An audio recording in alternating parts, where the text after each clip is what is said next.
Certains arbres racontent une histoire. Le cèdre du Liban raconte celle de la civilisation. Depuis des milliers d'années, il accompagne les rois, les bâtisseurs, les explorateurs et les peuples. Découvrons pourquoi cet arbre est devenu un symbole d'immortalité. Le cèdre du Liban pousse naturellement dans les montagnes du Liban, mais aussi dans certaines régions de Turquie et de Syrie. Adapté aux hivers rigoureux et aux étés secs, il peut vivre près de 2 millénaires. Son bois, à la fois solide, léger et naturellement résistant aux insectes, était recherché par les plus grandes civilisations. Les Phéniciens construisaient leurs navires avec lui. Les Égyptiens l'utilisaient pour les sarcophages et certains palais. Les Romains en faisaient des bâtiments prestigieux.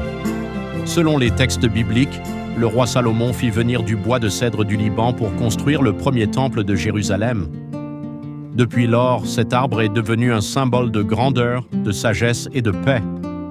Le secret du cèdre réside dans ses huiles naturelles. Elles protègent le bois contre les insectes, les champignons et le vieillissement. Cette résistance exceptionnelle explique pourquoi tant d'ouvrages antiques ont traversé les siècles. Aujourd'hui, le cèdre figure au centre du drapeau libanais.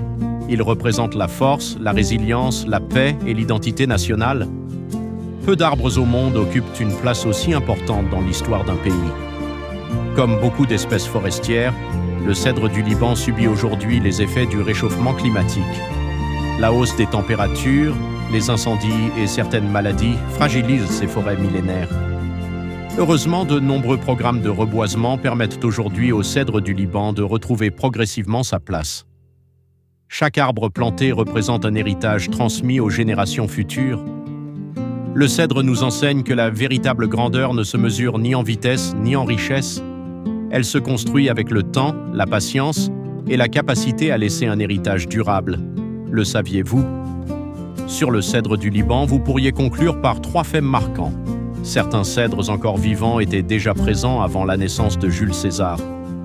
Le cèdre est représenté au centre du drapeau du Liban, un honneur extrêmement rare pour un arbre. Il est mentionné à de nombreuses reprises dans la Bible comme symbole de force, de noblesse et de longévité.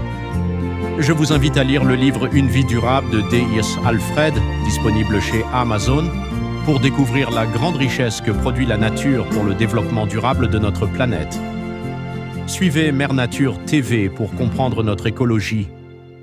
Mère Nature, la nature vous parle, nous traduisons